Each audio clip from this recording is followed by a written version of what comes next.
Welcome back. It is wine time at LTV. I am Erin Swain, and this is Chrissy Swain. Cheers. Cheers, Erin. So we are actually co-hosting this really fun wine show and hopefully teaching you some new, fun, exciting things about the world of wine. She's teaching, I'm learning. Well, we're learning together. I mean, it's a journey. It's a wine journey.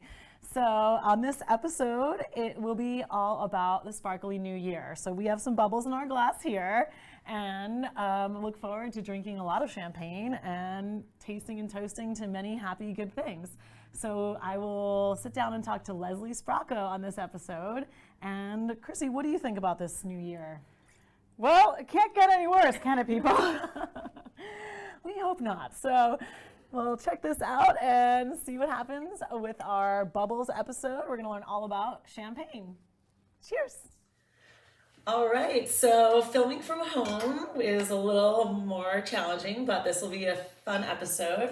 So Chrissy, today I just wanted to talk a little bit about some basic white wines, and I wanted to talk about the difference between Sauvignon Blanc and Chardonnay. Which do you prefer? I prefer Chardonnay. Do you know why? Well, I prefer the oaky buttery flavor than the sweetness of a Sauvignon Blanc. Although I do like Sauvignon Blanc maybe in the summer, but I'm just a Chardonnay fan. Okay, fantastic. So I wanted to elaborate on that a tiny bit more, because if you do love Sauvignon Blanc, you probably love the racing acidity, and you probably love that little mouth-watering that you get from the Sauvignon Blanc. This wine that I have here is 2017. It's coming from Lake County, which is in Northern California, and Sauvignon Blanc lovers tend to like wines that are mallow blocked. So this wine has not undergone malolactic fermentation, and the importance of that is malolactic fermentation is the conversion of malic acid, such as in green apple, into lactic acid, such as in milk. So if you picture yourself biting into a green apple right now, what happens in the sensation in your mouth?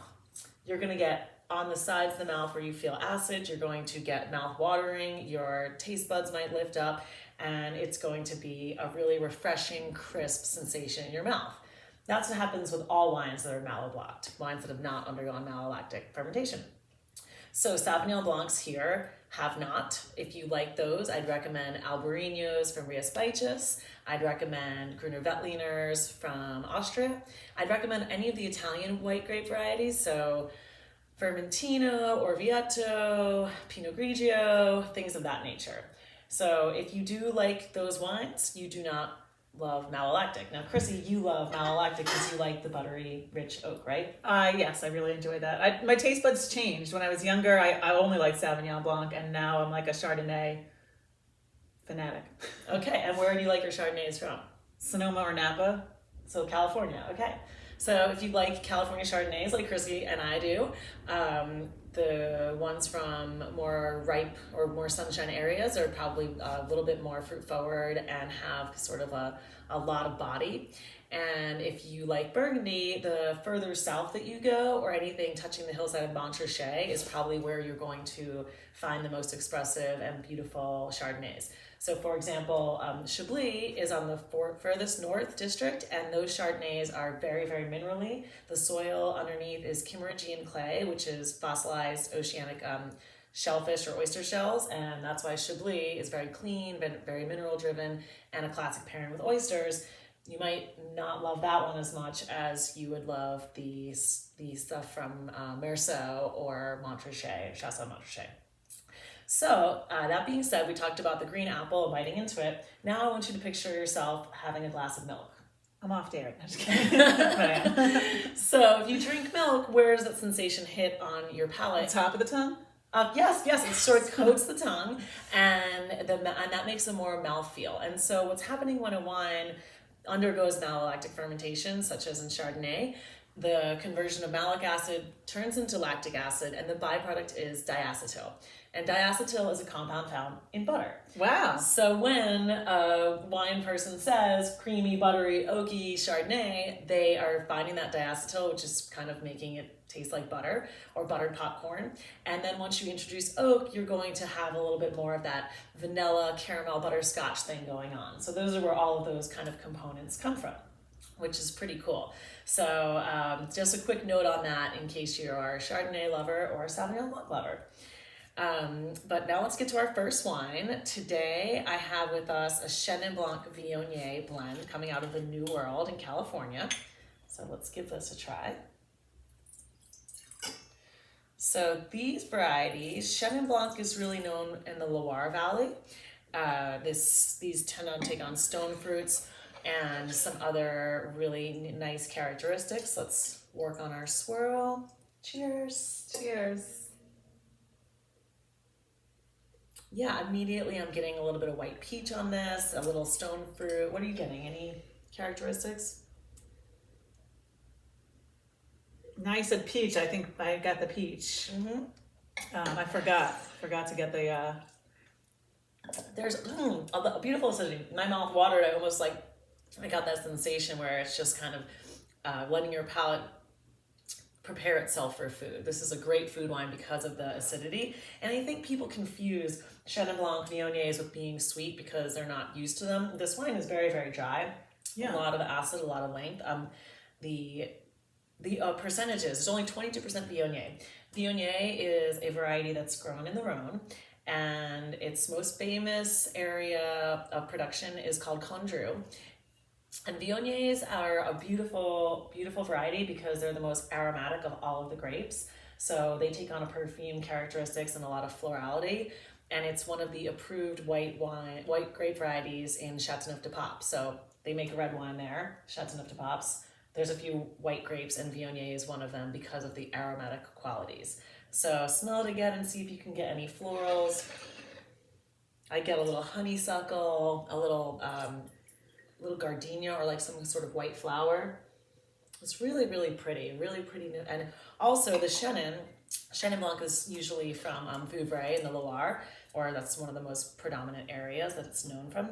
That gives the stone fruit, it gives it a really lush mouthfeel. It gives it these this weightiness on the palate, which is a really interesting characteristic. What do you think of this wine? I actually really like it. I like it a lot. Would it go well with Thai food? Is that what you're saying, like a spicy food? Because it's like it because it's not a sweet wine, but the perception of sweet is because of those stone fruits, and it would be really nice with something with a little bit of heat. Thai food. It also would be really nice with sushi. That wasabi and that umami kind of flavor. I need something, and we're gonna have to get sushi for lunch now. I've said it; it's too late. So that is, a really fun wine. And this one is from Pine Ridge. The vintage is 2019, so it's very vibrant, very youthful, very fresh, and very refreshing. So yeah, that was our first white of today's wine time. It was delicious. It's delightful, right? We're gonna move on to a couple of reds. And I actually have something sort of fun today. I have this Primotivo. So let's see what you think of this. I want you to give it a little I have swirl. never heard of this. Oh, well, you are First going time hearing to. this variety, right? Variety? Yes. Well, the fun thing is that I am sure that you actually have. So let's work on our swirl. Actually, I'm teaching a lot of Zoom classes lately, and I teach everyone how to swirl properly and make sure they know about if they're holding the wine glass by the stem in their right hand, they can swirl counterclockwise. And if you're going in the left hand, you're going to want to go clockwise. This actually has nothing to do with wine knowledge. It's just the dexterity of your wrist. It would be sloshing around if you tried to go the other way. So try this at home, and if you want to go both ways, put the wine down on the table, and then you can swirl both ways. When we're swirling, what is this doing? Aerating. Yes, so you're introducing oxygen, you're letting the wine breathe and become more alive and open up and sort of release some of the bouquets and aromas that are in the glass. Wow, this is a nice nose. So Primotivo, this wine is actually coming out of Puglia. That's in Italy, and it's the heel of the boot. But Primotivo is the same grape as Zinfandel. Oh. So why have to be all confusing like that? Yeah, because when you're learning about wine, there's a lot of different languages. So have you ever heard of Spätburgunder? No, but it sounds German to me. It is the German Pinot Noir. So they label their wines in their language, and that's why a lot of times wine can be confusing or tricky because the grape variety might be in their native language. So Primotivo is Zinfandel, same exact clone, it's sort of the same variety. And we just tasted that in our last episode with Mr. Bob Bialy. Okay. Yeah. You threw me with the foreign words. Yes, and so this one is much, much different. This one is Old World. Remember we talked about Old World versus New World? So it's not as jammy as Bob's, and also it hasn't seen as much oak. Remember the last one we tasted, it had that vanilla. It was really, really pretty, and a little more extracted when we look at the tears. I think we looked at the tears last time. We saw that there was color in staining in the tears, and that's not happening with this wine, which means that they probably just use less skin contact.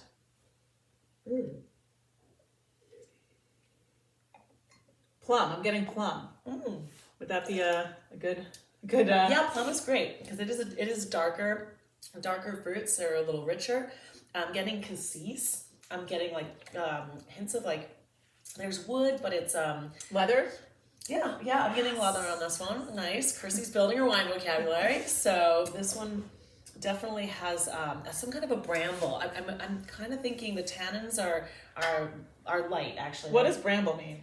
Bramble would be sort of like I'm gonna call it like a wood characteristic, like sticks. So if they use whole cluster maceration and they threw not just the grapes in there, but the leaves and the sticks and the vines, like kind of like earth driven. Oh, that's how that happens? Yes. I always wondered that earthy flavor and the earth tones, like... Well, it can come from the grape, it can come from mostly from the grape and the soil, but if they're using whole cluster maceration, that's kind of a nerdy wine thing, but have you ever had a wine that tastes, I'm going to say woolly, but No. like if you ever had a wine where once you drank it, the sensation you felt like clearing your front teeth off with your tongue on the top of your gum line? I have not.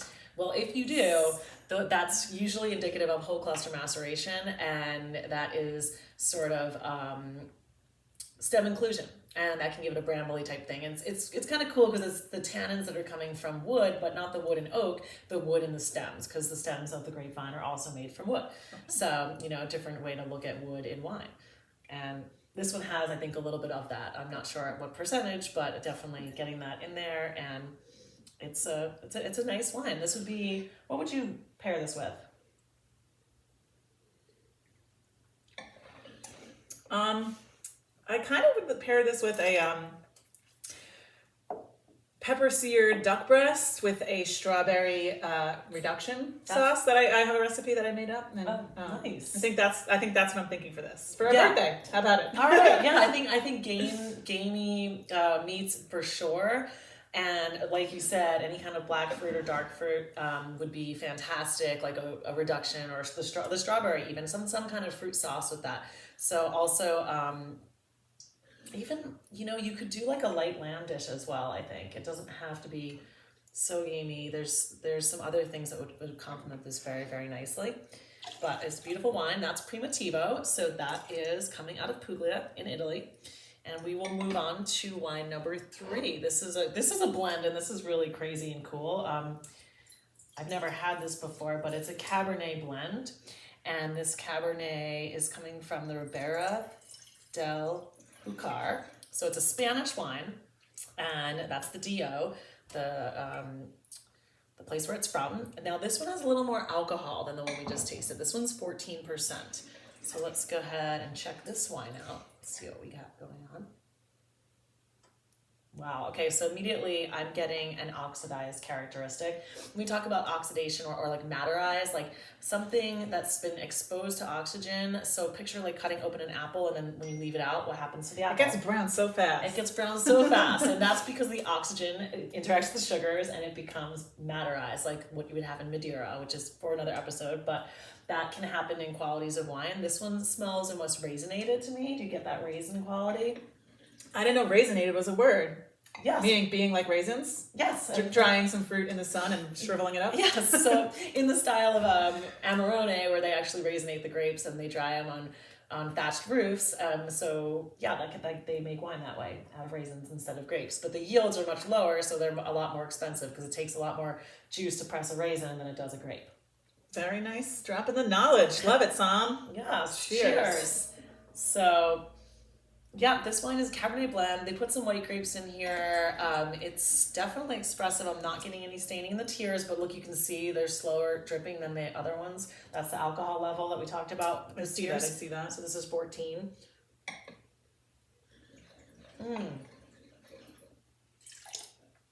And because of that Cabernet, I'm getting a lot of the darker fruits. So blackberry, black cherry. Currant? Sure, Currant, that's good. That's a good one. And this wine, now this has a little more tannin structure. Are you getting that like dried out sensation? Usually on the tongue. When your tongue gets dried out, that's what's happening with tannins. All wines really have tannin in them. Just depends on, when tannin is a compound coming from the grape skins, and it acts as a preservative. So this can help age the wines. Also, oak aging can help as well, but there's tannins there. There's tannins everywhere, but this wine is definitely more tannic than our other wines that we've tried today, or actually thus far. So, Chrissy, what would you have with this? Oh gosh, I hate when you put me on the spot like this. All right. Well, for this one, I kind of feel like maybe a filet mignon, or that's what I would say. yeah. I think a steak would be very appropriate with this. Because of those tannins, you could actually introduce something that's a little fattier, so like a ribeye or something like a New York strip that's marbled with a little bit more of those fats, because we have a little bit of tannin structure to cut through that. So that would be really, really, really nice. All right, so ultimately, this is our final episode of Wine Time for 2020.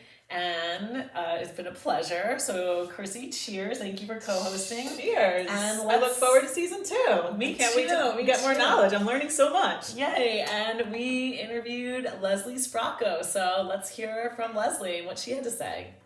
So nice. Hi, Erin. Thank you for joining us at Wine Time. I'm very excited, and I'm very excited to show the Hamptons what you got going on. So what do you have for us today? Well, I have a selection of terrific wines, whether you want a splurge or a steal, whether you want to spend $20 or under $20 or $60 or above. I've got some terrific picks, and I'm going to kick off with a terrific splurge. This is from Kutch Winery. And Kutch is, Jamie Kutch and his wife, Kristen, own this very small boutique producer in Sonoma County. And they are transplanted New Yorkers. And so it's always fun. Not only are they close to home, but they're good friends. And I love seeing transplanted New Yorkers out in California making wine. And Jamie, when he started making wine, really was enamored with the wines of Burgundy in France. And that's the homeland of Pinot Noir. And this Pinot Noir from Kutch is from McDougall Ranch. And McDougall is on the Sonoma coast, the true Sonoma coast, which means you get sun in the daytime and those grapes bask and get ripe. And then guess what? At night, the fog rolls in and the winds from the ocean, and it cools down, sort of zipping all those characters into the wine. And so that's what really makes this wine so special, the McDougall, and worth the splurge price tag of about $65. And again, very, very limited production, really hard to find. So it is an impress wine for those of you that you want to either impress your family or give it as a gift to somebody. And so Pinot Noir is a beautiful red wine that really, when you swirl it in the glass, and you see I have a big Pinot Noir glass that allows you to sort of swirl the wine around it and focused at the top. And when you do that, you just put that wine up to your nose, and Pinot Noir explodes, especially this gorgeous wine, because it explodes with these red berry characters and a little spice and a little pepper. Very, very juicy, but very, very stylish. Lower in alcohol, because that's the Kutch way, is to really capture the elegance of that Sonoma coast. And so when I taste this wine, it's all about silkiness and texture with a little bit of freshness that makes my palate beg for some food. So, you know, if you're giving it as a gift, it's one of those things that people can put in their cellar and age for a few years. Or they can crack it open with a holiday dinner, whether it's a holiday ham or turkey. I'm going to be putting it with some holiday beef bourguignon, I'll tell you that, and really enjoying. So then we're going to go from California and Sonoma Coast, all the way across to Spain. And for one of my, steel wines, this is a terrific wine that makes a great wine for not only summertime, but believe it or not, it's a winter white as well. And it is from a winery called Raymond Bilbao. And Raymond Bilbao is a historic producer, almost 100 years old, in the Rioja region of Spain. But they make this wonderful white wine made from a grape variety called Albarino on the west coast of Spain in an area named Rías Baixas. And it is crisp and fresh and juicy.